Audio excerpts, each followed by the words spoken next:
Извештајот на Европската комисија за напредокот на Македонија на патот кон ЕУ главна тема на Советот за евроинтеграции и Комисијата за европски прашања.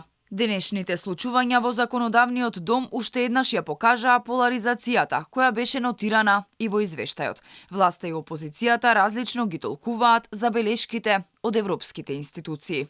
Во речиси 50% од областите каде што Македонија е оценувана, Македонија или нема напредок, или има незадоволителен напредок. Не ми е намерата да кажам дека нашата држава сторила се.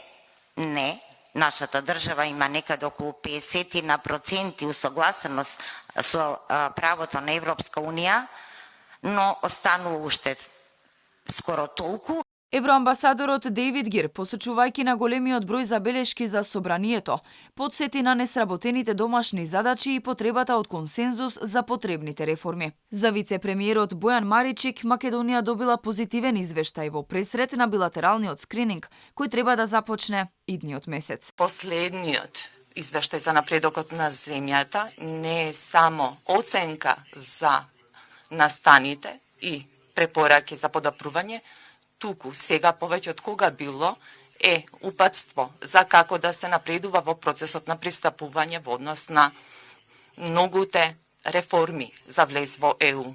Сметам дека ова е токму вистинското место каде треба да го дискутираме извештајот и од каде треба да доаѓаат пораките за како понатаму. Особено сега, кога сме веќе држава преговарач за полноправно членство во Европската Унија. Според извештајот за 2022 година собранието се покажа како најслабата алка. Токму затоа Европската комисија посочи на потребата од конструктивен политички диалог и зајакнување на улогата на законодавниот дом, посебно во делот на спроведувањето на реформите, кои се од големо значење за македонските евроинтеграции.